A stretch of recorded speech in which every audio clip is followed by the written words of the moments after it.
गुणागरा लेखक श्री राजेंद्र भगत, दिग्दर्शक श्री राजेंद्र भगत, कलाकारों एक लाइट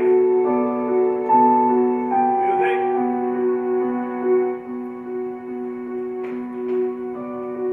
साहस सेलिब्रेशन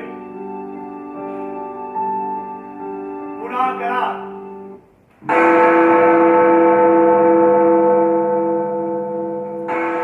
शिक्षित बनो, संघटित बनो आणि संघर्ष करो. हा माझा हक्क आहे, तो मी मिळविलाच. कर्णाने कवच कुंडळ आपती वखते जे भाव थया છે, તે ભાવ આજે મને થઈ રહ્યા છે.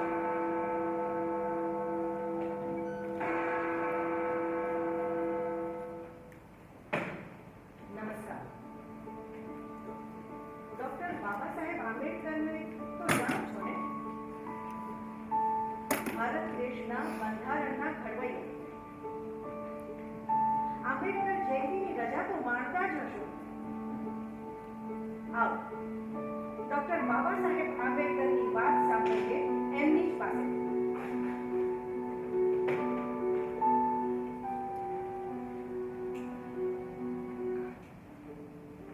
નમસ્કાર. આપ સૌ જનતા સમક્ષ મારી જીવન ગાથા રજૂ કરીશ. મારા જીવન વર્તનને તટસ્થ રીતે મૂલવીશ. કુટુંબ પિતા રામજી સકપાલ અને માતા ભીમાબાઈ અને અમે એમના 14 સંતાન. ઘરમાં બાળ મરણનું પ્રમાણ ખૂબ વધારે, એટલે અમે 3 ભાઈ અને 2 બહેનો જીવ્યા.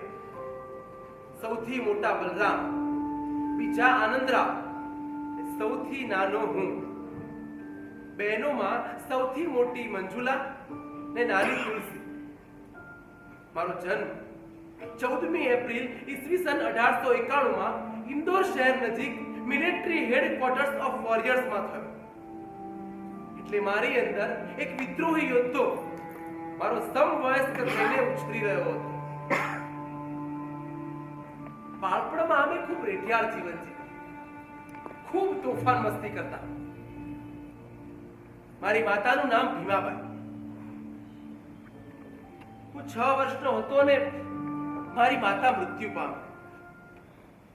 હું ઘેરથી છાનોમાનો સ્મશાને પહોંચી જતો, ભગવાન સાથે વાતો કરતો અને કહેતો, માં વગર નથી ગમતું.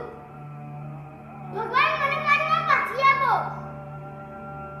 ખૂબ ખૂબ રોજ રડું છું. માં વગર નથી ગમતું. માં વગર નથી ગમતું. માં આ સ્થળેથી ભગવાનના ઘરે ગઈ હતી, એટલે સ્મશાને આવીને બેસતો. પણ ભગવાને મારી એક વાત ન સાંભળી. પછી ક્રમશઃ ભગવાન, ધર્મ અને આવી બધી બાબતો પરથી વિશ્વાસ ઉઠતો ગયો. તર્ક બુદ્ધિ વિકસવા માંડી. અંધશ્રદ્ધા સામે તર્ક બુદ્ધિ જીતવા માંડી. શાળાનો એક પ્રસંગ આજે પણ મને યાદ આવે છે. વર્ગમાં શિક્ષકે પૂછ્યું, આ દાખલો કોને આવડે છે? ત્યારે બધા વિદ્યાર્થીઓ ચૂપ હતા. ત્યારે મેં હાથ ઊંચો કર્યો અને કહ્યું,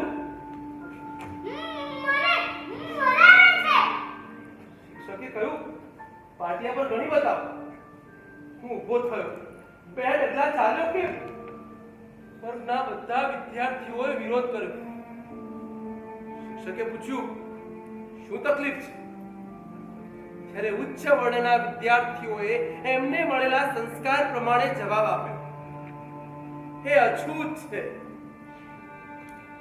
અમારા ચોપડા, અમારા દફતર રેકોર્ડ પાસે છે, જો એ અડી જાય તો? આવું તો અનેક વાર સાંભળ્યું, પણ આ પ્રસંગથી તો દિલ અંગારાની છાલની જેમ દાઝી ગયું. સૌથી વધારે ખરાબ ત્યારે લાગ્યું જ્યારે બુદ્ધિએ ખુલાસો કર્યો. વર્ગમાં દાખલો કોઈને ના આવડે, મને આવડે. છતાં મારે અડધું થવાનું. સૌથી ચડિયા તો છતાંય મને નીચો પાડ્યો. ત્યાર પછી બુદ્ધિ પર વધુને વધુ વિશ્વાસ રાખતો થયો. આ વિદ્યાર્થીઓને ઊંચ નીચ, નાત જાત, કોમ, અછૂત અછૂત તો શીખવ્યું કોણે? એ વાત પર ધ્યાન ગયું ને મારા વિદ્રોહનો પ્રવાસ શરૂ થયો. મારી આંખોના આકાશમાં લાલાશ પ્રસરી ને મેં દિવસે નિર્ણય લીધો, સંકલ્પ કર્યો, ભણીશ, ખૂબ ભણીશ, મુઠ્ઠી ઉચેરો થઈશ, સવાયો થઈશ.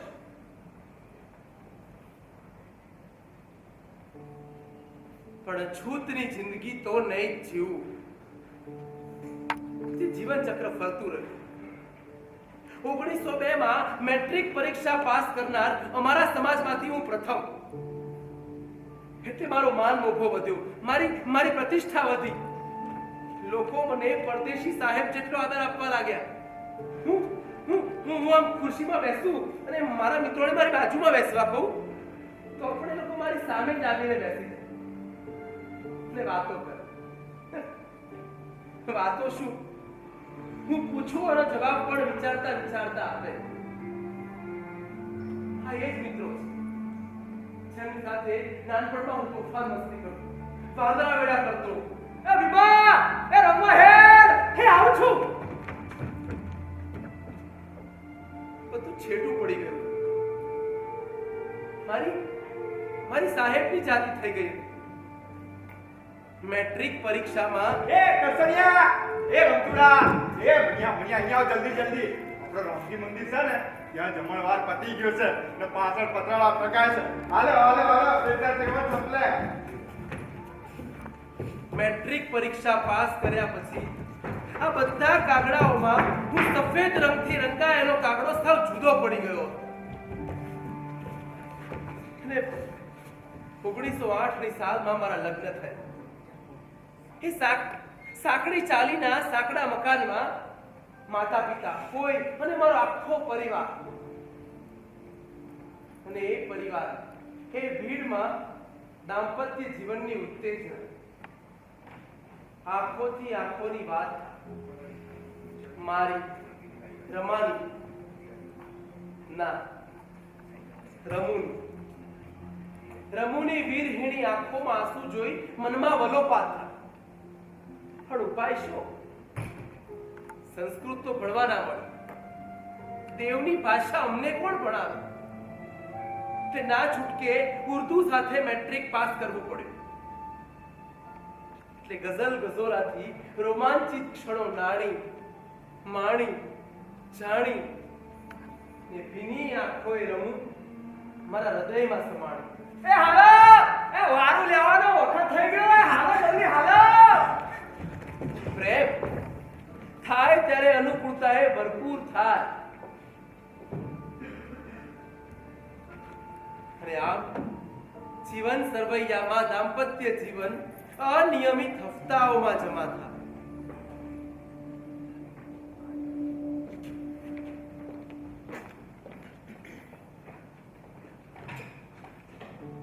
મક્કમ મનોબળ,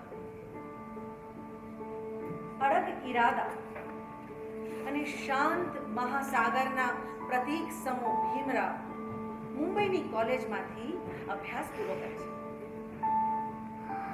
આગળ અભ્યાસ કરવા માટે વડોદરાના રાજા એને શિષ્યવૃત્તિ આપે છે, પણ શરત સાથે.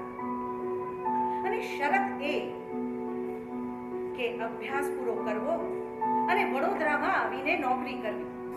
પછી શું? એક દલિત અછૂતનો દીકરો અમેરિકાની પ્રખ્યાત કોલંબિયા યુનિવર્સિટીમાં એડમિશન મેળવે છે.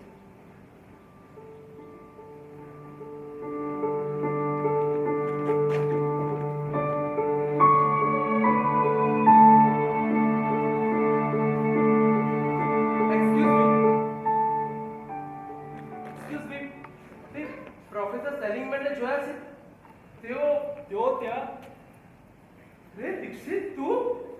ગંગાધર દીક્ષિત અમેરિકામાં ક્યાંથી? ઓ માય ગોડ ભીમરાવ, કેમ છે યાર? અરે દીક્ષિત, તું તો ખરો અમેરિકન થઈ ગયો લાગે છે. રાવ, આ અમેરિકા છે. અહીંયા કોઈ જ નાત જાતની દિવાલ નથી. સૌ સમાન છે યાર. અરે છોડ આ બધું, તું તારી વાત કર લે. તું કેમ છે, ક્યારે આવ્યો અહીંયા, અને આ ચમત્કાર થયો કેવી રીતે? તને કોઈ તકલીફ નથી ને ભીમરાવ? તકલીફ તો અમારા જોડિયા ભાઈની જેમ અમને જન્મ સાથે જ સાથ આપે છે. તારાથી શું અજાણ છે? એનીવેઝ, તું દાદાને ઓળખે છે? દાદા? દાદા આપણા કેલુસ્કર કૃષ્ણાજી, હા. એમની મદદથી વડોદરાના નરેશ ફતેહસિંહરાવ ગાયકવાડ એમની સ્કોલરશિપ મળી. ને બાકીની ખોટ મારી પત્ની હશે.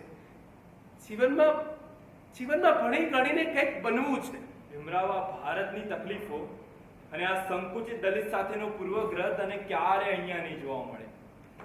આ તકોનો દેશ છે. અહીંયા યોગ્ય માણસની કદર થાય છે. અરે હા, જો મેં સાંભળ્યું છે કે દેશમાંથી લાલા લજપત રાય અહીંયા આવવાના છે અને અત્યારે યુનિવર્સિટીમાં રાઉન્ડ લઈ રહ્યા છે. પણ મને હજી એ વાત પર રસ નથી પડતો. લોકોને અંગ્રેજોની ગુલામીમાંથી આઝાદી જોઈએ છે, પણ વર્ણ પ્રથામાંથી દલિતોને ક્યારે આઝાદી મળશે એ વાતનો વિચાર કેમ કોઈને નથી આવતો? શું અમેરિકાના નાગરિકો જેવી આઝાદી દલિતોને ક્યારે મળશે ખરી? એનીવેઝ, છોડે બધું, ચાલો જઈશું. અરે ભાઈ, એક મિનિટ ઉભા રહેશો? જી આપે મને કહ્યું. હા, આપ ભારતીય લાગો છો. અહીં ભણો છો? વિદ્યાર્થી છો એમ? જી. આપનું નામ? ભીમરાવ આંબેડકર. અને હા, મારા મિત્ર ગંગાધર દીક્ષિત. અમે મુંબઈમાં સાથે ભણ્યા. ખૂબ આનંદ. ભારતની આઝાદીની લડત હવે જોર પકડતી જાય છે. આપને તે લડતમાં જોડાવા માટેનું આમંત્રણ છે. આપનો આભાર. ખૂબ જ નમ્રતાની સાથે મારે આપને એક સવાલ કરવો છે. કરી શકું? હા, કરી શકો. આ આઝાદીની લડતમાં અસ્પૃશ્ય હરિજનોને સાથે દીધા છે. ને હા, આભણછેટની પરંપરામાંથી એમને ક્યારે આઝાદી મળશે? હજારો વર્ષની વારસાગત પરંપરામાંથી નીકળતા સમય તો લાગશે. પણ હા, એ વાત ચોક્કસથી કહીશું કે હવે દેશનો બૌદ્ધિક વર્ગ આ તરફ વિચારતો થયો છે. હાલ તો વિદ્યાભ્યાસ એ જ એકમાત્ર લક્ષ્ય છે. આપને સાંભળવા જરૂરથી આવીશું. આમંત્રણ છે. ચાલ, ક્લાસમાં આવે છે ને? હા, હવે તો એક જ ધ્યેય છે. ભણી ગણીને મારા ભાઈઓને સવર્ણની સમકક્ષ કરવાનું. બસ એક જ લક્ષ્ય છે. અને એ લક્ષ્ય પૂરું થશે ભીમરાવ. આ તમામનો અંત નિશ્ચિત હોય છે. આ કાળી રાતનો અંત પણ નક્કી હોય છે ને સવાર પડતી હોય છે. અરે હા, આજે સાંજે જવાનિયાઓની પાર્ટી રાખી છે. ખાવું પીવું અને મોજ કરવું, સાથે ભણવાનું પણ. તારે ડાન્સ આવડે છે ને? અરે ના આવડે તો બી કંઈ વાંધો નથી, તારી ફિમેલ પાર્ટનર શીખવાડી દેશે. Thank you. સોરી, હું નહીં જોડાઈ શકું. અભ્યાસમાં થોડો બિઝી છું. ઓકે. સાચે? Okay, by.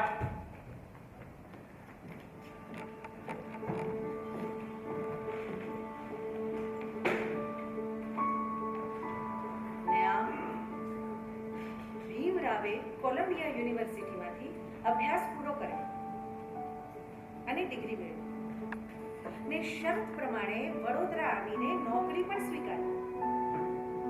પણ વળી પાછી એ જ અસ્પૃશ્યતા નડી. પટાવાળો પણ તોછડાઈ કરે અને મિજાજથી ફાઇલો ફેંકે અને કડવા વચનોથી અપમાન કરે કે ભણતર કે ઊંચા હોદ્દાથી કોઈ મોટું હોતું નથી. હું બ્રાહ્મણ છું ને ઊંચી જ્ઞાતિ મારી. આટલા અપમાનો સાથે વડોદરા શહેરમાં ક્યાંય રહેઠાણ ન મળ્યું. ભીમરાવને કોઈ આશ્રય ન મળ્યો.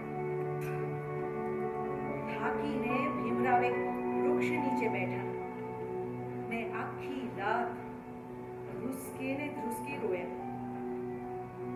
હારીને મુંબઈ પરત આવી ગયા, પણ એક દ્રઢ નિશ્ચય સાથે કે કાયદો ભણીશ ને કાયદાથી મારા દલિત બંધુઓને ન્યાય અપાવીશ. પછી શું? કાયદો શાસ્ત્ર ભણવા માટે લંડન જવાની તૈયારી પણ કરી નાખી. પણ વળી પાછી આર્થિક સંકળામણ આવી. ત્યારે કોલ્હાપુરના મહારાજાએ પોતાના એક સ્નેહીને ભલામણ કરી ને ₹5000ની શિષ્યવૃત્તિ લખી આપી ને આર્થિક સંકળામણ દૂર કરવામાં મદદ કરી. તે ઉપરાંત પૈસા તો ખૂટતા હતા ને ત્યારે મદદે આવી, સહાયે આવી ઘરની લક્ષ્મી.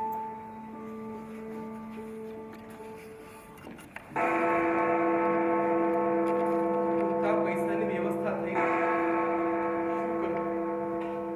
10 દિવસની વાત છે, સમજાતું નથી મારે શું કરવું. પૈસા માટે કોને મળું? આ ક્યારના શું એકલા બગડો છો? આ ડબક ચારમાં તમે એકલા જ જાગો છો? આ રાજાબાઈ ટાવરમાં 12 ડંકા થવા ઊંઘ નથી આવતી. ચિંતા થાય છે. શાની? અમ્મા, તું તો જાણે છે કે 10 દિવસ પછી મારે લંડન જવાનું છે. પૂરતા પૈસાની વ્યવસ્થા થઈ નથી. ફી અને ચોપડાની વ્યવસ્થા પણ માંડ થઈ છે. માતાજી સૌ સારું કરશે. ક્યાં કોઈ કામ અધૂરા રહ્યા? તમારામાં વિશ્વાસ રાખો. બસ હવે તો પોતાની જાત પર વિશ્વાસ રાખી જિંદગી જીવવી છે. હોશિયારી નહીં, સ્વમાની. લંડન જવાને 10 દિવસની વાત છે. પૈસાની વ્યવસ્થા થઈ નથી, પણ ચિંતા નથી, થઈ જશે. લો, આ મારા લગ્નના દાખલા. અને થોડી બચત. આજ સુધીની તમામ રકમ, આ બધી જ મૂડી તમારી જ છે. લો, રમા, મારી આબરૂ, મારું ભવિષ્ય. પણ તો તારું સૌભાગ્ય છે, તારા સૌભાગ્યના દાગીના છે. ના, આ મારાથી ન લેવાય. નકો. મારું સૌભાગ્ય તો તમે જ છો. આ ચૂડી ચામો તમારાથી જ છે. આ સર્વસ્વ તમારાથી જ છે. અને તમે જ મારું સર્વસ્વ છો. રમા, લો, વચન આપ. મને શરમાવશો નહીં. ખરેખર તમે મારા ગૃહલક્ષ્મી છો. મંદિરમાં શોધવા જવાની જરૂર નથી. લોકો શા માટે બહાર રજણપાટ કરતા હશે? આજથી ઘર એ જ મંદિર.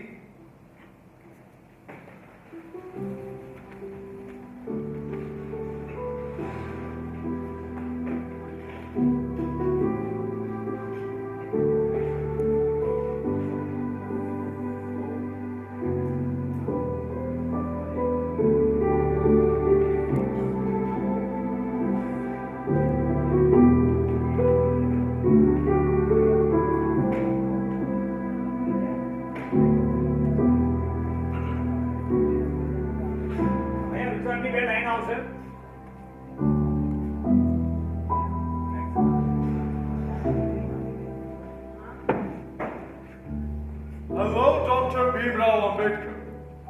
Come here. Congratulations. From today you can add doctor before your name. Thank you so much. રાત દિવસ જોયેલું સપનું હજી હકીકત બન્યું. પણ આનાથી અમારા દેશમાં, અમારા માન ઉભામાં કોઈ ફરક નથી પડવાનો. Why? Is there any problem with Columbia University? No, not at all. પણ તમે ભારત વિશે કેટલી માહિતી ધરાવો છો? Not more like you, but a temples country, old civilization. Civilisation, સભ્યતા. તમે જે સભ્યતાની માહિતી ધરાવો છો એની બીજી બાજુનું જીવન અમે જીવીએ છીએ. તમને ખબર નથી, કારણ કે તમે ભારતમાં રહ્યા નથી. તમે જે હમણાં મારી સાથે શેક હેન્ડ કર્યો ને, એ ભારતમાં મારી સાથે કોઈ નથી કર્યું. અમારો સમાજ અછૂત, અનટચેબલ છે. જો અમને કોઈ નજીકથી અડી જાય તો ઘેર જઈ સ્નાન કરી પાપ મુક્ત થાય છે. Unbelievable. હટવાથી પાપ લાગે. મિસ્ટર ભીમ, તમે બિલકુલ અનબિલીવેબલ વાત કરો છો. મિસ્ટર વિલ્સન, હું ભગવાનના સોગંદ ખાઈને કહું છું, આ પણ છેટ અમારા દેશનું દૂષણ છે. ઊંચા વર્ણના લોકો, સવર્ણો, અમને એમના કૂવાનું પાણી નથી પીવા દેતા અને તળાવનું પાણી અડવા સુદ્ધા નથી દેતા. અમે લોકો છાનામાના ચોરી છોપીથી દૂર દૂર જઈને પાણી ભેગા થઈએ છીએ. What are you talking about, Mr. Bean? Yes mister Wilson, yes. આજે પણ મને એક પ્રસંગ યાદ આવે છે. એક જમણવાર પૂરો થતા બધેલા એઠવા, ભાત, શાક, પૂરી, મીઠાઈઓ આ બધું લેવા માટે, એનાથી પેટ ભરવા માટે 200-300 ભૂખ્યા માણસોનું ટોળું તૂટી પડતા મેં જોયું છે. લૂંટફાટ, મારામારી, ગાળાગાળી, માત્ર પેટ ભરવા માટે. હે ગરીબ, ભૂખ્યા એ લોકોને જોઈને મારું હૃદય કકડી ઉઠે છે. હે ટોળામાં મેં એક જણની લાશ જોઈ. I can't believe this. Mr. Ambedkar, તમારા સભ્ય દેશમાં સભ્ય દેશ તો મહાન સભ્યતા અને શ્રેષ્ઠ માનવ મૂલ્યો ધરાવતો હતો, પણ ખોટા વ્યક્તિઓના હાથમાં આવી ગયો છે. દલિત, નાત, જાત, વર્ણ પ્રથામાં વહેંચાઈ ગયો છે. તમે ઇન્ડિયાને મંદિરોના દેશ તરીકે ઓળખો છો, રાઈટ? પણ એ મંદિરોમાં અમને પ્રવેશ નથી. પણ મારા મનની વાત કહું તો ભારત જઈને આ તમામ અન્યાય સામે લડીશ, લોકોને સંગઠિત કરીશ, જાગૃત કરીશ અને કાયદો લાવીને ન્યાય અપાવીશ, માન સન્માન અપાવીશ. આવી જત પરંપરા હા આવડ છે.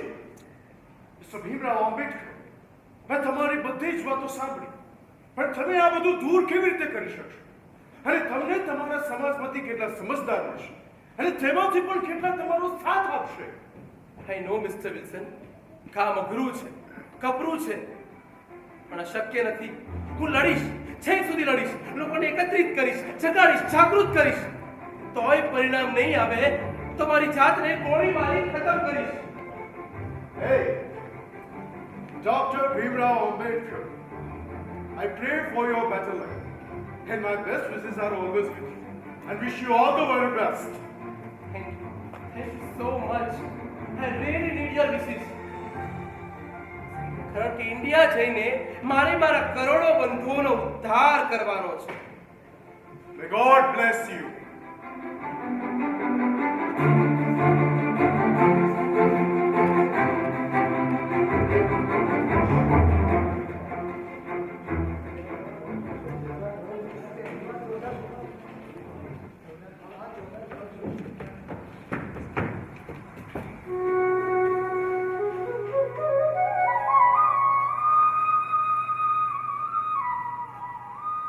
આ ચૌદાર તળાવ છે. હા, સપનું તો નથી ને? કેટલું સુંદર લાગે છે ને? હા, હકીકત છે આ તો યાર. આ ભાઈઓ, આપણો જમણવાર કઈ દિશામાં થશે? ભાઈ, પહેલા આપણે છુપાઈને આનું પાણી પીતા હતા રાતે. આજે પહેલી વાર સવારે ચૌદાર તળાવ જોયું છે. ભાઈ, આ બધું થાય છે ને એ બાબા સાહેબના લીધે થાય છે. હો. હા, જુઓ તો ખરી.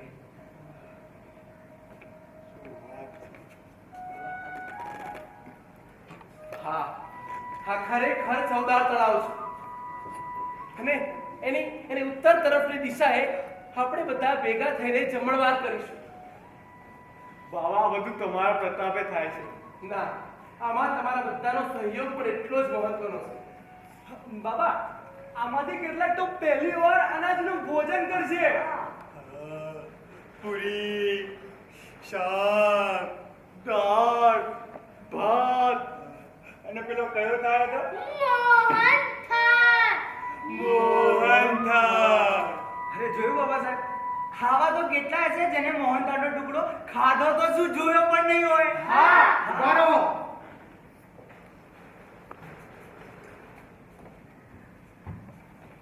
ડોક્ટર ભીમરાવ, આ તાલુકામાં કાયદો વ્યવસ્થા જાળવવાની મારી ફરજ અને સત્તા બંને છે, અને આ એક વિવાદાસ્પદ મુદ્દો છે, એટલે એનો ઉકેલ આવે ત્યાં સુધી રાહ જુઓ. વિવાદ કોણ ઉકેલશે? સવર્ણો? કોઈ કોર્ટમાં ગયું છે? એ વિવાદનું કોઈ કાયદાકીય અસ્તિત્વ છે? જુઓ, કાયદો પરંપરાને આડે પણ નથી આવતો કે ધાર્મિક માન્યતાને પણ આડે નથી આવતો. પંચાયતમાં મામલો ઉકેલો, નહીતર કોર્ટના દરવાજા તમારા માટે ખુલ્લા છે. પણ આમ હજારોની સંખ્યામાં ભેગા થઈને શાંતિ જોખમમાં મૂકવાની તમારી આ પ્રવૃત્તિ સરકારને મંજૂર નથી. જો સાહેબ, હવા, પાણી, પ્રકાશ કુદરતી સંપત્તિ છે, પ્રકૃતિની દેન છે, અને એનો માલિકી હક કોણ ધરાવી શકે?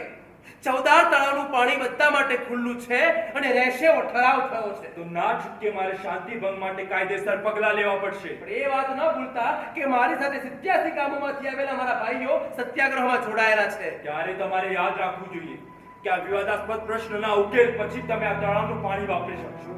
માટે થોભી જાઓ. એ શક્ય નથી. વર્ષોથી અને સદીઓથી થોભી જઈ હવે ન્યાય માટે રાહ જોઈ જ છે. કોઈ વિચાર્યું છે અમારા નાથ ભાઈઓના દુઃખ દર્દ વિશે? કયો કાયદો અમારા પાણીના હક માટે ના પાડે છે? એટલું યાદ રાખજો કે આ પ્રશ્ન વિવાદિત છે. વિવાદનો સિક્કો કોણે માર્યો? શું વાત કરો છો? કયા કાયદાની વાત કરો છો? શીખ, ખ્રિસ્તી, મુસ્લિમ દરેક વ્યક્તિઓ 14 તળાવનું પાણી વાપરી શકે, અને પશુઓ, ગાય, ભેંસ, કૂતરા, બિલાડા એ તળાવમાં હોઈ શકે. પણ અમે જે તળાવનું પાણી ન વાપરી શકીએ? ન્યાય માટેનો અમારો સત્યાગ્રહ નહીં અટકે. જુઓ, હું તમારાથી થાય એ કાયદેસર પગલાં લઈ શકો છો. બાબા સાહેબ જિંદાબાદ! બાબા સાહેબ જિંદાબાદ! બાબા સાહેબ જિંદાબાદ! બાબા સાહેબ જિંદાબાદ! અંતરથી વાલા મારા ભાઈઓ અને બહેનો, આપ સૌ આજે સત્યાગ્રહમાં જોડાયા છો. યાદ રાખજો, આ સત્યાગ્રહ અહિંસક બની રહેવો જોઈએ. આ ઇતિહાસમાં નોંધાશે, લખાશે અને વર્ષો સુધી યાદ રહેશે. મેજિસ્ટ્રેટની ચેતવણીને અવગણીને પણ આ સત્યાગ્રહ થશે જ. આપ સૌએ મારી સાથે શિસ્તબદ્ધ રીતે 14 તળાવના કિનારે ગોઠવાઈ જવાનું છે, અને પછી મારી સાથે પાણીનો ખોબો કે અંજલિ લેવાની છે. પણ હા, કોઈએ હિંસાનો આશરો લેવાનો નથી. હા, સત્યાગ્રહ અહિંસક બન્યો રહેવો જોઈએ. ક્રોધ પર કાબુ મેળવવાનો છે. બાબા સાહેબ! બાબા સાહેબ! બાબા સાહેબ! આ સવાળે તો હદ કરી નાખી છે. બાબા સાહેબ, અનાજ બધું ઢોરી નાખ્યું અને દાળ ભાતનો કીચડ કરી નાખ્યો. બાબા સાહેબ, હવે સહન નથી થતું.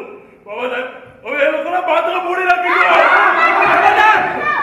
ખબરદાર કોઈએ હિંસાનો આશરો લીધો છે તો. પણ બાબા સાહેબ, બસ આમ જ બધાએ શાંતિ રાખવાની છે. ક્રોધ પર કાબુ મેળવવાનો છે. આપીશું એમને યોગ્ય સમયે જવાબ આપીશું. પણ આ સમય સાચવી લેવાનો છે. જાણું છું કે સવર્ણો આપણને હિન્દુ નથી ગણતા. શું આપણા રામસીતા એમના રામસીતાથી જુદા છે? 100 વાતની એક વાત આજે ચોક્કસ કહીશ કે મારો જન્મ કઈ જ્ઞાતિમાં થયો છે એ મારા હાથની વાત નહોતી. પણ હા, હું હિન્દુ તરીકે જન્મ્યો છું, પણ હિન્દુ તરીકે મરીશ નહીં. જિંદાબાદ! જિંદાબાદ! બાબા સાહેબ જિંદાબાદ! જિંદાબાદ! જિંદાબાદ! બાબા સાહેબ જિંદાબાદ!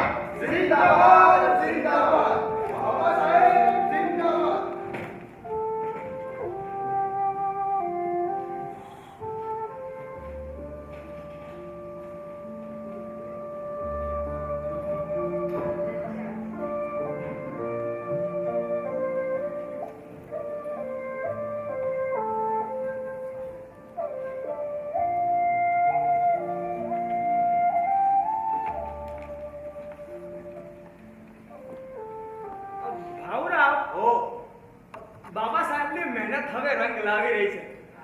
મારી નહીં, આપણા સૌની મહેનત. અરે બાબા સાહેબ, આજનો ટાઈમ્સ ઓફ ઇન્ડિયા વાંચ્યું? આ દેશ વિરોધી, દલિત વિરોધી અને સરકાર તરફી હોવાનો એક વધુ પુરાવો આપી દીધો છે આ વર્તમાન પત્રે સરકાર. પણ મને એ વાતની ચિંતા નથી. અને અમે આપણી 40 કરોડની જનતામાંથી આ અંગ્રેજી છાપું કેટલા વાંચે? અને દેશ વિદેશના લોકો તો આપણા અછૂતોના પ્રશ્નોથી માહિતગાર થતા જાય છે. અને આપણો સમાજ પણ દિવસે દિવસે જાગૃત થતો જાય છે. અને હા, સૌથી મહત્વની વાત, અંગ્રેજ સરકારે આપણા 9,60,00,000 વસ્તી ધરાવતા સમાજની નોંધ લઈને આપણને ગોળમેજી પરિષદમાં આવવાનું આમંત્રણ આપ્યું છે. આ શું ઓછા આનંદની વાત છે? હા, અને બાબા સાહેબ, કોંગ્રેસે 1929ના કલકત્તા અધિવેશનમાં સરકારને 1 વર્ષની મુદત આપી હતી અને લાહોર અધિવેશનમાં પૂર્ણ સ્વરાજનો ઠરાવ પાસ કર્યો, જેથી રાજકીય સમીકરણો બધા બદલાઈ ગયા. તો એમાં તમે શું માનો છો? એક જ વાત માનું છું, વિચારું છું, અછૂત સમાજને આઝાદી ક્યારે? એનું જ પરિણામ છે ગોળમેજી પરિષદ. અને સૌથી અગત્યની વાત, બ્રિટિશ સરકારે આપણા સમાજનો સ્વીકાર કરી આપણા પ્રતિનિધિ તરીકે તમને ગોળમેજી પરિષદમાં આમંત્રણ આપ્યું છે. એટલે કોંગ્રેસની બરોબરનું સ્થાન મળ્યું એમ જ કહેવાય. હા, બ્રિટિશ સરકારે 30 સપ્ટેમ્બરના રોજ યોજાનાર પ્રથમ ગોળમેજી પરિષદમાં બાબા સાહેબને ભારતની ચોથા ભાગની વસ્તીના પ્રતિનિધિ તરીકે માનતી થઈ. એ જ પુરાવો છે આમાં. એનાથી બે વાત તો સાબિત થાય છે. પહેલી એ કે 40 કરોડ જનતાના પ્રતિનિધિ તરીકે બ્રિટિશ સરકારે મહાત્માજીનો દાવો માન્ય નથી રાખ્યો. એ બીજી મહત્વની વાત એ કે આપણા દેશની ચોથા ભાગની અછૂત વસ્તીના પ્રતિનિધિ તરીકે આપણને અલગ આમંત્રણ આપ્યું છે. બાબા સાહેબ, તમારા આચાર વિચારની લડાઈથી હવે અછૂતોના ઉદ્ધારોનો આદર્શ સાર્થક થઈ રહ્યો છે. સમાનતાનો સૂરજ ઉગે તો પહેલાના ઉજાસ જેવું વાતાવરણ લાગે છે, પણ મનમાંથી એક શંકા જતી નથી. આ મહાત્માજી હું હિન્દુ છું જાપ છોડતા નથી. અને કોંગ્રેસને એક ભ્રમ તો કાયમનો છે કે 40 કરોડના નેતાએ મહાત્માજી જ છે. હા, પણ બ્રિટિશ સરકારે તમને જે અલાયદું આમંત્રણ આપ્યું છે ને, એ કોંગ્રેસની બેચેની વધારનારું છે. અને બાબા સાહેબ, આપણા સમાજના દુઃખો, અસ્પૃશ્યતા, હાડમારી, આભડછેડ એને વિદેશમાં કોઈ માનતું નથી. તમે ગોળમેજી પરિષદમાં જઈને આપણા સમાજનો ચિતાર આપજો. અને બને ને તો આપણને મત વિસ્તાર અને મતાધિકાર એ અલગથી મળે ને એવી રજૂઆત જરૂરથી કરજો. કારણ કે હવે ઓશિયાળા રહેવું નથી. હવે બિલકુલ ઓશિયાળા રહેવું નથી. સ્વમાન અને સમાનતા એના સિવાય બીજું કશું જ જોઈતું નથી. अंग्रेज सरकार हो या कांग्रेस हो, संघर्ष हमारा नारा है. संघर्ष हमारा नारा है. संघर्ष हमारा नारा है. તમે લોકો આપણા સમાજને એકત્ર કરવામાં, સંગઠિત કરવામાં પ્રવૃત્ત થાઓ. સદીઓથી રાહ જોઈ છે, તો થોડો સમય વધારે માંગુ છું. પણ હા, આપણા સમાજના લોકોને, આપણા દરેક ભાઈઓ બહેનોને એમના સમાનતા નાગરિક હક અપાવીને જ રહીશ. ત્યાં સુધી બધાને કહું છું કે શિક્ષિત બનો, સંગઠિત બનો અને સંઘર્ષ કરો.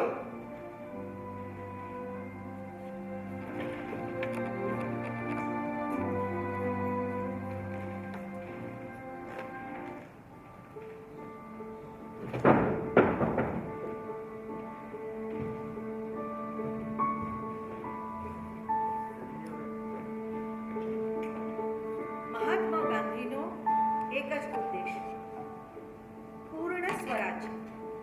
અને એનો ઠરાવ લાહોરમાં 1930 જાન્યુઆરીમાં કર્યો. અંગ્રેજ સરકારની બેચેની વધી ગઈ.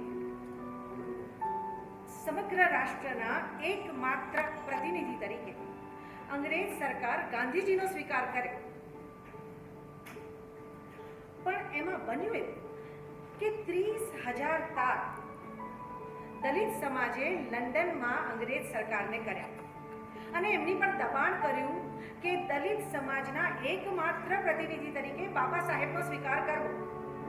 પરિણામે બાબા સાહેબ આંબેડકરને આમંત્રણ મળ્યું, એ પણ ખાસ અને અલાયદું, લંડનમાં ગોળમેજી પરિષદમાં ભાગ લેવાનો. મહાત્મા ગાંધીએ ગોળમેજી પરિષદનો બહિષ્કાર કર્યો, પણ બાબા સાહેબે હાજરી આપી. આવો જોઈએ પ્રથમ ગોળમેજી પરિષદમાં શું થયું.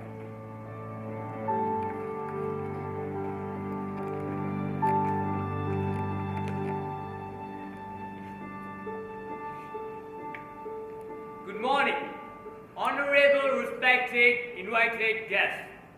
Guests coming from India, of different communities like Muslim, Sikh, kings of different regions, friends of His Highness, leader of minority community, and journalists. Today, I'm glad to invite you on this occasion. But first of all, I would like to thank His Highness, King of England, to organize this debate. And now, I would like to welcome the guest of honor, Dr. Bhimrao Ambedkar. Dr. Bhimrao Ambedkar એક તેજસ્વી વ્યક્તિત્વ ધરાવનાર, ખૂબ જ બાહુ, નીડર અને ભારતની 27% ગરીબ અછૂત પ્રજાના સન્માનનીય પ્રતિનિધિ તરીકે અહીંયા આપણી વચ્ચે ઉપસ્થિત છે. તેઓ અર્થશાસ્ત્ર, રાજ્યશાસ્ત્ર અને કાનૂનશાસ્ત્રના પ્રખર અભ્યાસી છે, જેઓ પાસે જર્મની, ફ્રાન્સ અને અમેરિકાના વિશ્વવિદ્યાલયોમાંથી ઉચ્ચ પદવી પ્રાપ્ત કરે છે. આજે આપણે એક નવા ઇતિહાસને જન્મ આપવા ભેગા થયા છે. So without any wasting of time, let's start this debate. Thank you. મહેરબાન મિસ્ટર આંબેડકર, આજના ન્યૂઝપેપરના ઇન્ટરવ્યુ પ્રમાણે જેમાં અછૂત પ્રથાની વાત કરવામાં આવી છે, જે માનવામાં નથી આવતું, જરા વધુથી ખુલાસો કરશો? ભારત પ્રાચીન સંસ્કૃતિનો દેશ છે. સંસ્કારોનું પ્રબળ વર્ચસ્વ છે. પરંપરાઓ દ્રઢ થયેલી છે. તે સદીઓથી છે. એટલે તત્કાલીન સમયમાં જે તે ધાર્મિક પુસ્તકો લખાયા હશે, તે બદલાતા સમયમાં સમાજમાં ભેદભાવ ઊભો કરે તે સ્વીકાર્ય ન હોઈ શકે. એટલે તમે મનુસ્મૃતિનો ઉલ્લેખ કરવા માંગો છો? ઓફકોર્સ, આ જ ધાર્મિક પુસ્તક જે હિન્દુ ધર્મમાં માનનારાઓ માટે વિભાજનનું કારણ છે, તે કહેવું ખોટું નથી. 4 વર્ણ પ્રથા શરૂ થઈ. બ્રાહ્મણ પૂજાપાઠ, ક્રિયાકાંડ અને દેવ દેવળના અધિકૃત થયા. યુદ્ધ અને લડાયક પ્રજા માટે ક્ષત્રિયોએ જવાબદારી લીધી. વાણિજ્ય, વ્યવહાર, ઉત્પાદન અને વેપારની જવાબદારી વૈશ્યોએ લીધી. અને સ્પૃશ્ય, ગંદા મેલા ઘેલા કામોની સાફ સફાઈ, મરેલા પશુ પક્ષીઓનો નિકાલ, આ બધું અસ્પૃશ્યોના ભાગે આવે. અમેરિકા, યુરોપ એવા અનેક દેશો છે જ્યાં માણસને અસ્પૃશ્ય ગણે તેવું હોય જ નહીં. એટલે કદાચ તમારા માનવામાં પણ ન આવે કે આવું હોઈ શકે. મારો જન્મ પણ અસ્પૃશ્ય સમાજમાં થયો છે. અસ્પૃશ્યતા જીવ્યો છું, અનુભવી છે. डॉक्टर अंबेडकर, महार सत्याग्रह के बारे में कुछ कहेंगे? ये जो कुछ भी अखबार में छपा है उससे थोड़ा ज्यादा, और वो भी आपकी जुबान से सुनना चाहते हैं. जरा विस्तार से बात करेंगे? जरूर. उस दिन को याद करते समय आंखों में पानी आ जाता है. एक गोजारो दिवस હતો. તારીખ 7 માર્ચ 1927. અમે અછૂતો તળાવનું પાણી ન પી શકીએ. ગાય, ભેંસ, કૂતરા, બિલાડા એ તળાવમાં હોઈ શકે, પણ અમે એ તળાવમાં હાથ પણ ન નાખી શકીએ. તળાવ અપવિત્ર થઈ જાય.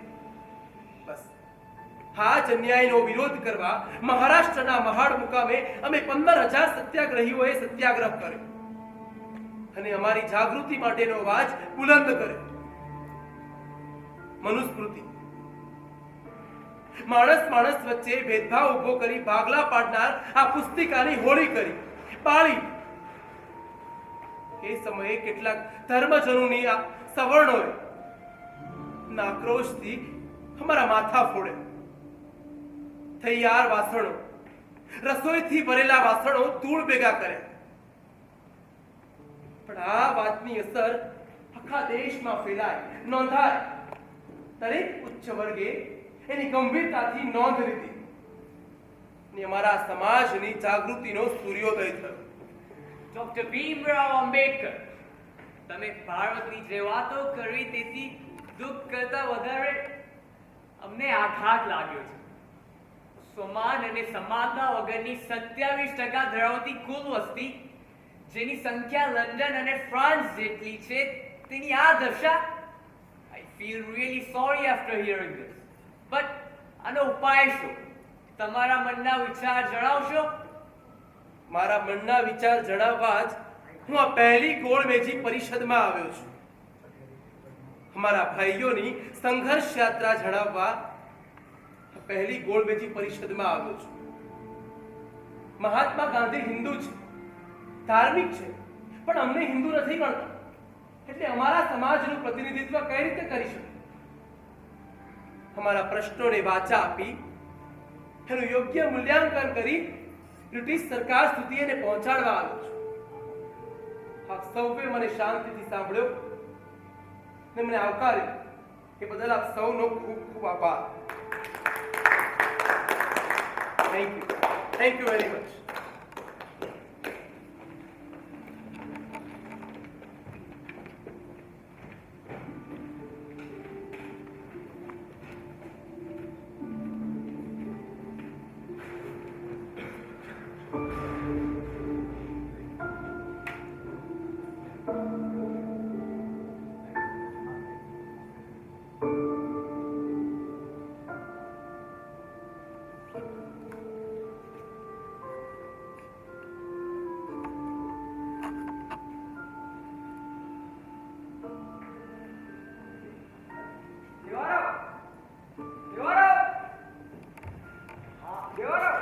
આ મહાત્માજીનો પત્ર આવે છે. છઠ્ઠી ઓગસ્ટ 1931 નો લખેલો પત્ર 3 દિવસ પછી આજે આપણા હાથમાં આવે છે. બોલ. અને વાંચો તો ખરા શું લખેલું છે? હા વાંચો. સવિનય સાથે જણાવવાનું કે મુંબઈ ખાતે મણિ ભવન નિવાસમાં 14 ઓગસ્ટ 1931 3 થી 5 મળી શકાય.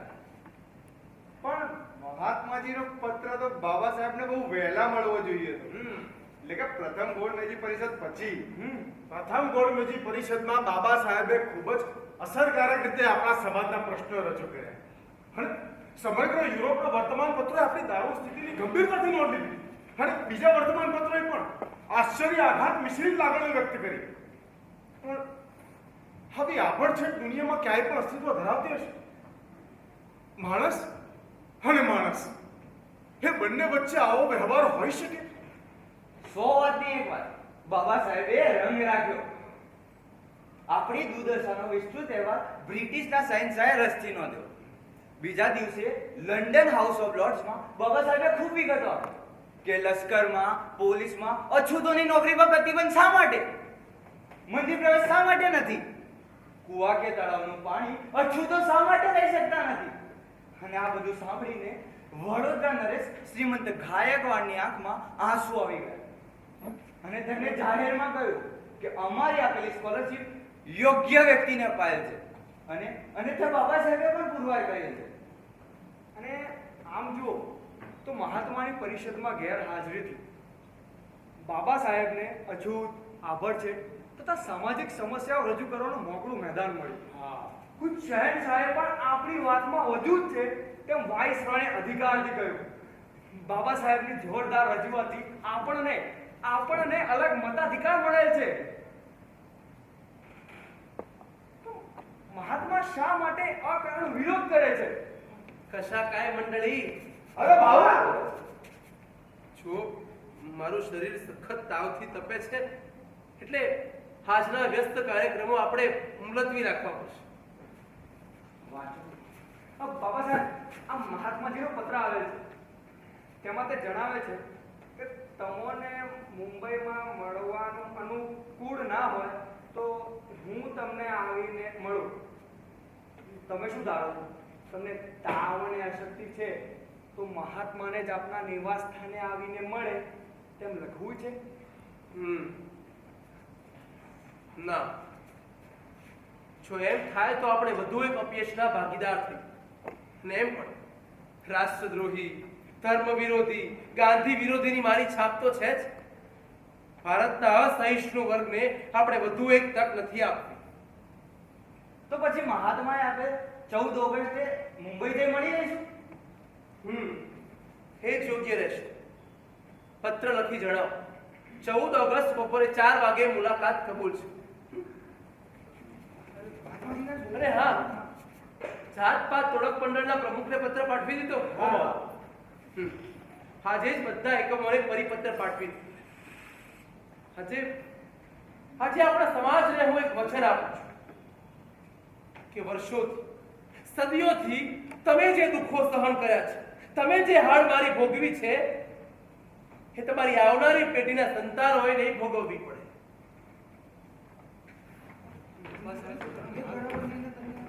કઈ સમજણ પડે છે ભાવરાવ? પહેલી ગોળ મેજી પરિષદમાં બાબા સાહેબનો વિજય ડંકો આવ્યો અને તેના પડઘા ઇંગ્લેન્ડ વાસીઓએ સમાચાર માધ્યમ દ્વારા દીધા. એમણે તો સાફ સાફ શબ્દોમાં કહી દીધું કે 150 વર્ષના શાસનમાં બ્રિટિશ સરકારે અમારા અછૂત સમાજ માટે શું કર્યું. અમારી સ્થિતિ તો આજે એની એ જ. બાબા સાહેબનો રણકો લંડનમાં આજે ગુંજે છે. છટાદાર ભાષણે ઇંગ્લેન્ડ વાસીઓને એસિડની બળતરાનો અનુભવ કરાયો.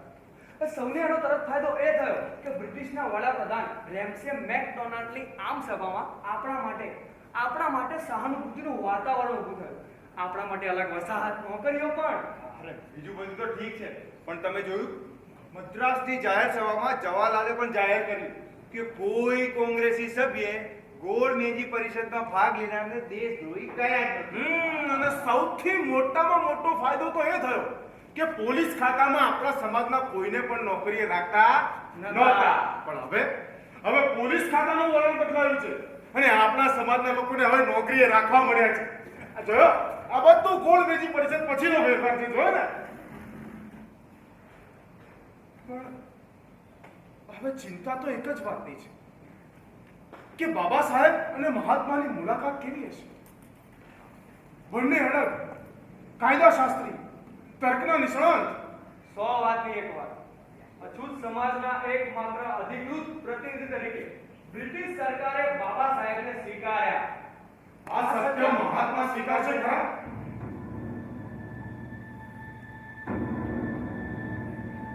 આ સત્ય મહાત્મા કદી સ્વીકારશે ખરા?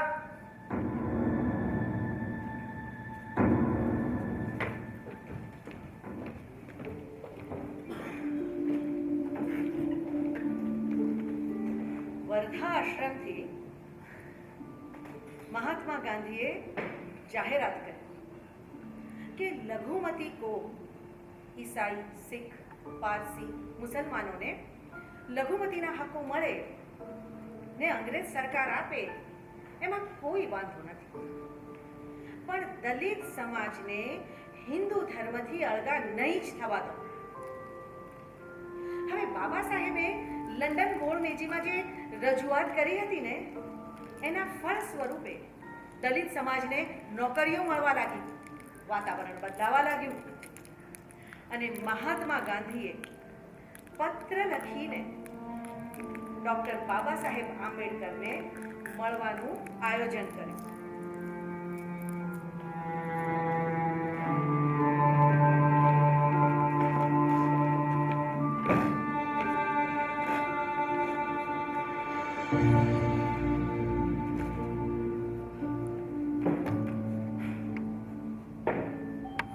આવી ગયા.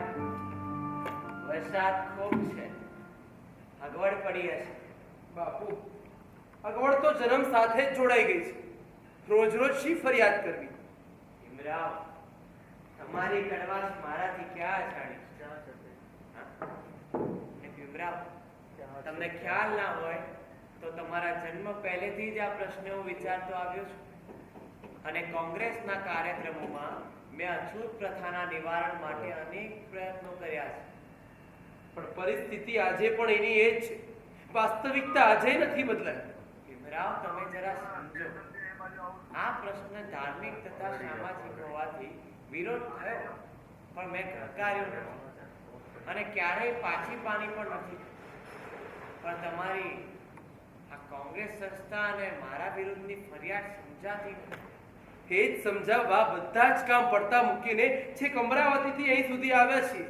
તો પછી ભીમરાવ, અછૂત પ્રથાના ઉદ્ધાર અને નિવારણ માટે કોંગ્રેસ સંસ્થાએ 20-20 લાખ રૂપિયા વાપર્યા. એ કેમ ધ્યાન બહાર જાય છે?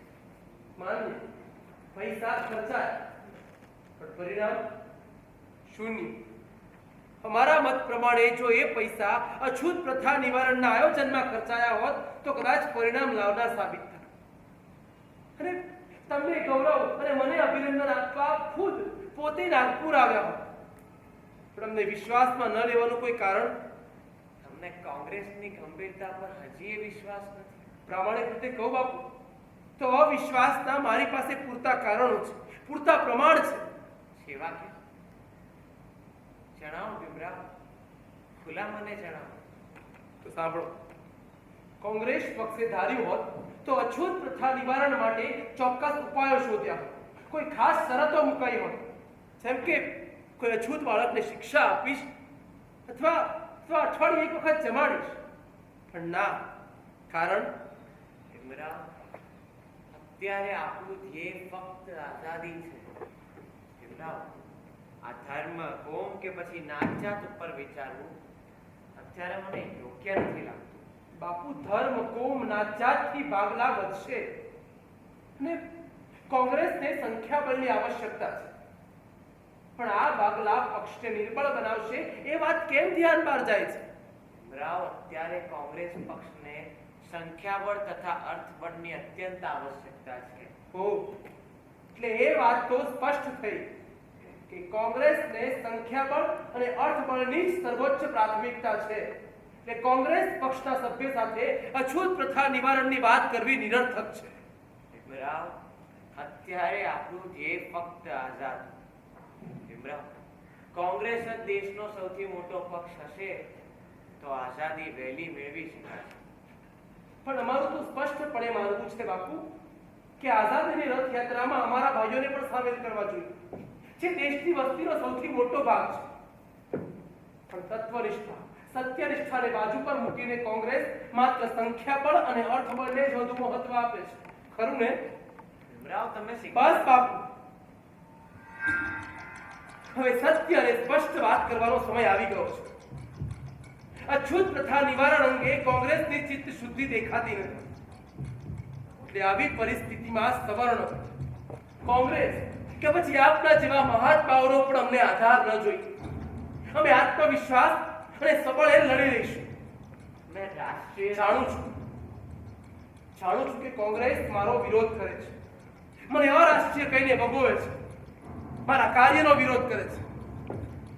પણ તમે મને એક વાતનો સ્પષ્ટ જવાબ આપો, શું આ દેશ મારી માતૃભૂમિ નથી? હે ડોક્ટર સાહેબ, કેવી વાત કરો છો?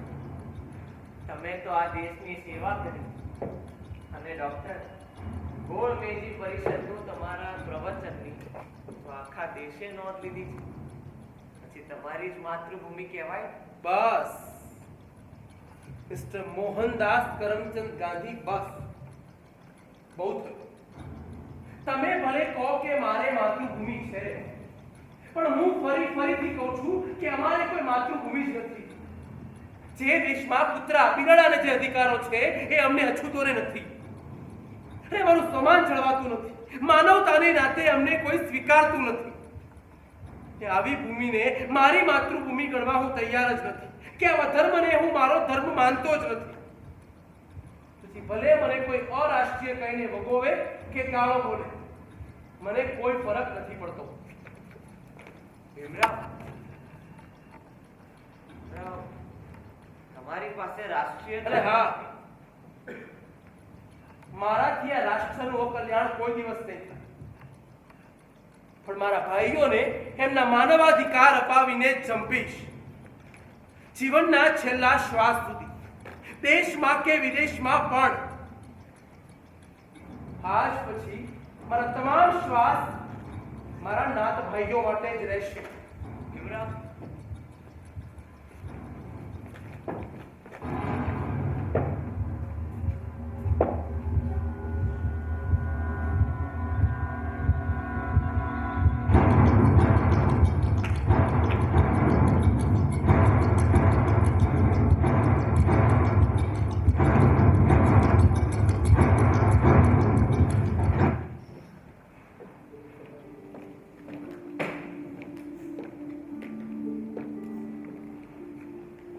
ભારત દેશની તમામે તમામ ભાષાના વર્તમાન પત્રિકાઓ રેડિયો, જાહેર સભાઓ, દરેકે દરેક ઠેકાણે બાપુના ઉપવાસ, આ મરણાંત ઉપવાસની જાહેરાતો પાના ભરી ભરીને છપાઈ અને જોરો શોરથી થવા લાગી.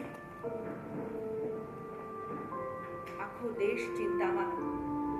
ડોક્ટર આંબેડકર પ્રત્યે લોકોમાં આક્રોશ વધતો ને વધતો જતો હતો. એમના પ્રત્યે ગુસ્સો, અણગમો, તિરસ્કાર વધતા ને વધતા જતા. એક તો બાપુનું શરીર નબળું ને એમાં પાછા ઉપવાસ.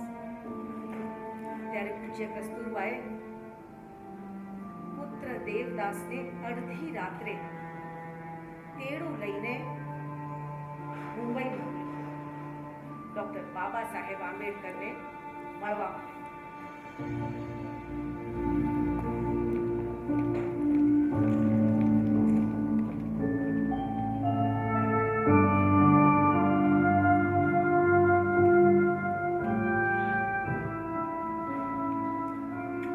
બાબા સાહેબ આવું કે હમ બાબા સાહેબ પુનાથી દેવદાસ ગાંધી આવે છે, મોકલું?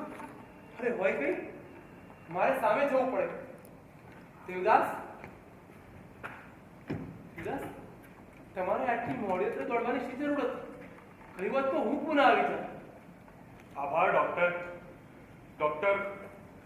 ડોક્ટર પિતાજીની તબિયત લથડી છે.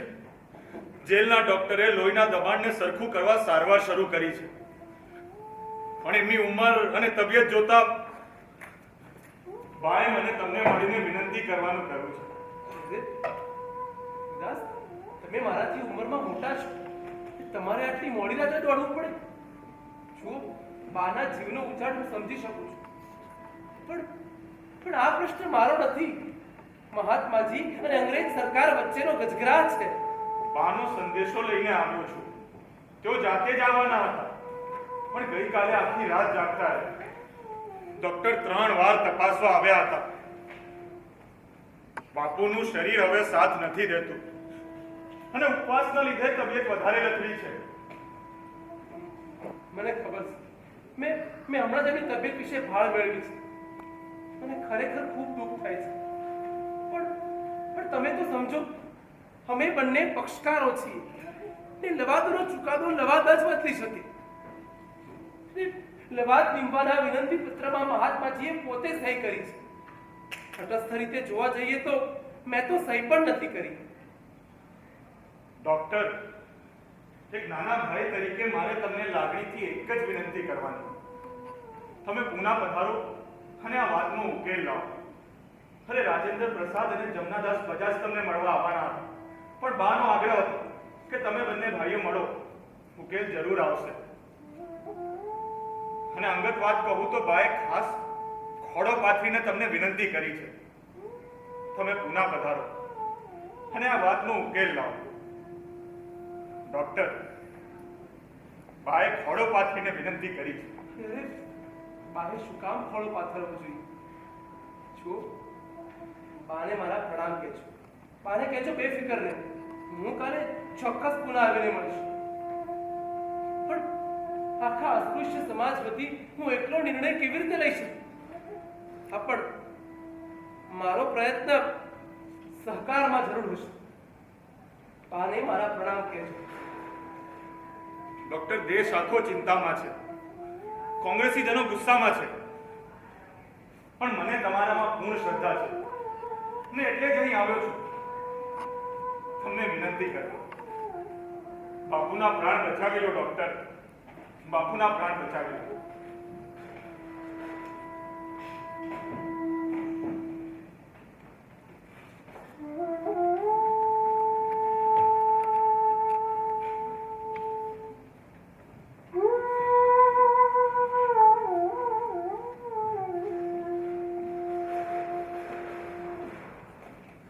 યરૌના જેલ પુના ખાતે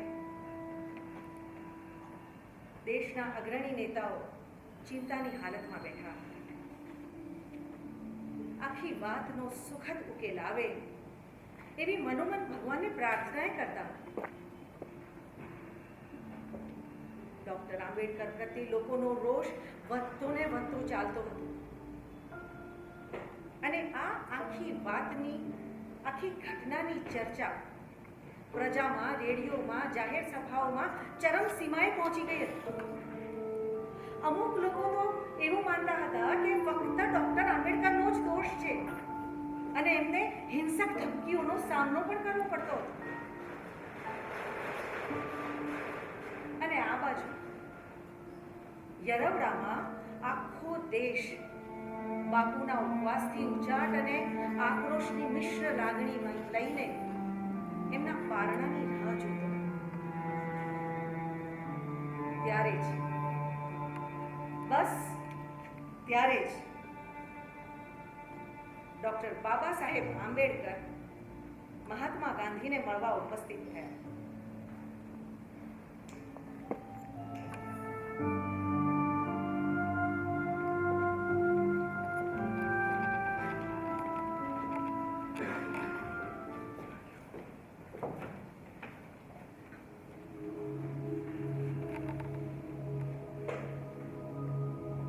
બાપુ, ઓ બધા ભેગા થઈને ખૂબ ખૂબ ચર્ચાઓ કરી છે. સ્પૃશ્ય સમાજના મન સમજવાનો પ્રયત્ન કરે છે. ડોક્ટર બાબા સાહેબ આંબેડકરની યોજનાનો અભ્યાસ અને આર્થિક દલિતોમાં ભાગલા પડશે. ધારાસભાની પ્રથમ સમૂહ પેનલ બેઠકનો હશે અને જ્યારે બીજો સમૂહ સીધો ચૂંટાઈને આવ્યો હશે, તેથી તેની અગત્યતા વધશે. દલિત સમાજમાં સુપિરિયરિટી તેમજ ઇન્ફિરિયરિટી કોમ્પ્લેક્સ ઉભો થશે. મ્યુનિસિપાલિટી, લોકલ બોર્ડ્સ, તાલુકા તથા ગ્રામ્ય જિલ્લા લેવલ કક્ષાએ વસ્તીના પ્રમાણમાં નિમણૂક આપવાની વાત અને રાજ્ય તથા ભારત સરકારના સરકારી નોકરીઓમાં સમાવેશ આપવાની ખાતરી આપી. તમારી બધી જ વાત બરાબર. મને સવિસ્તાર લેખિતમાં જણાવો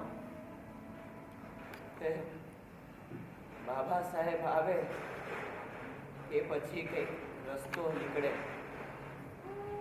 ને બાબા મહાત્માજી,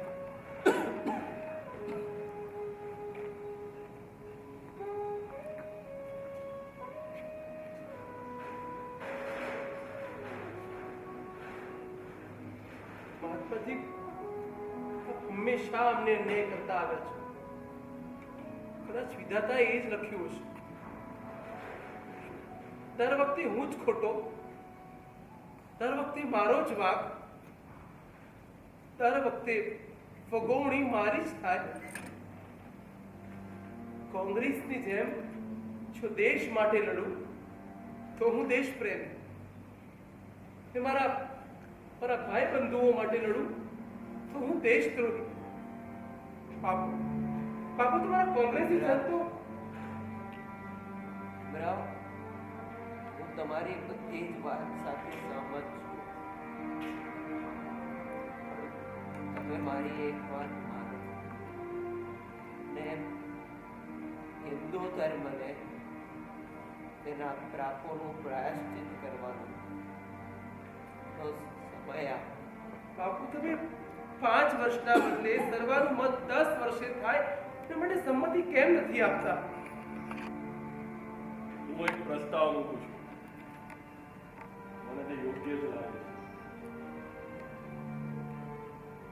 સર્વાનુમતે 5 વર્ષ કે પછી ભીમરાવના કહેવા પ્રમાણે 10 વર્ષ આપણે આ પ્રશ્ન હાલ પૂરતો મુલતવી જ રાખી દેવો જોઈએ અને આપણે સૌએ ભેગા મળી અને બાપુનો જીવ બચાવી દેવો જોઈએ.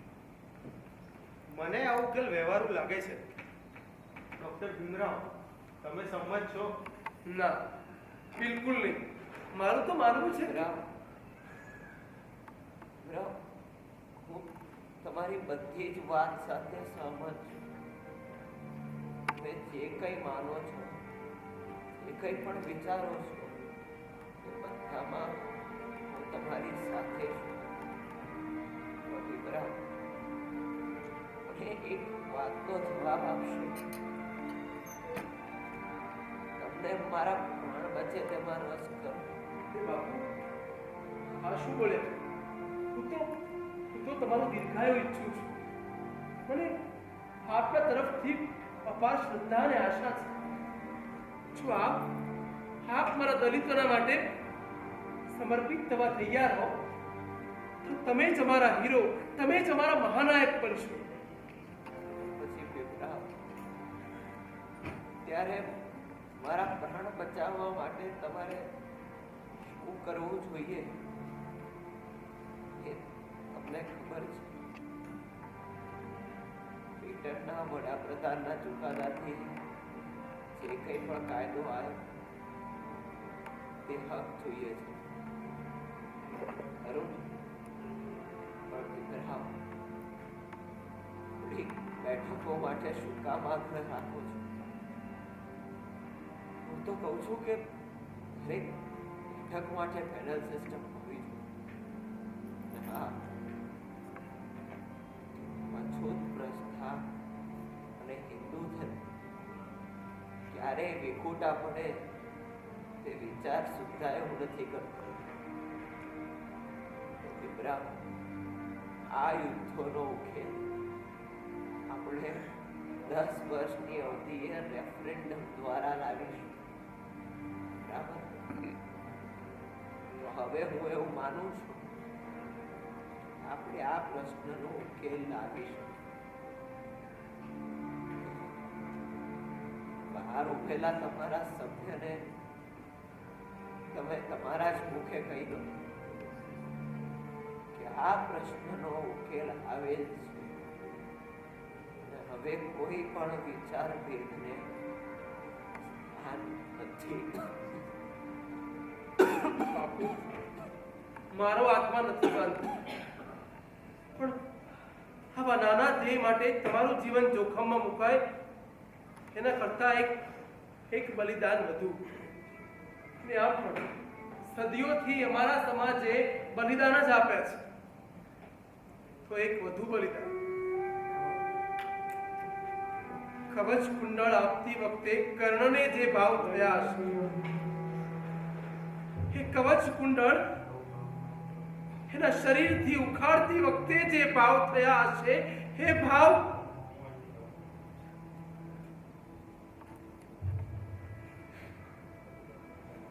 ભલે બાપુ, તમારા કહેવા પ્રમાણે, તમારી મરજી પ્રમાણે મારા સમાજના હિત વિરુદ્ધનું સમાધાન હું સ્વીકારું છું.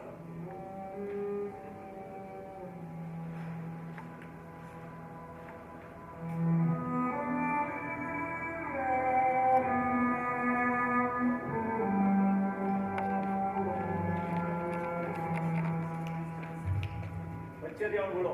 ને આમ બાબા સાહેબે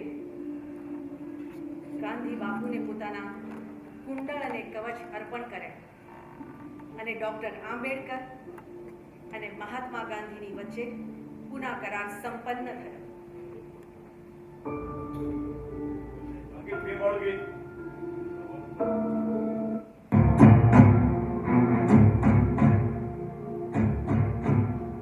Okay, all right, just stage પર. जय जय भीम बाबा, जय जय भीम, जय जय भीम बाबा, जय जय भीम. मुक्ति चोरी सा साजे की वाणी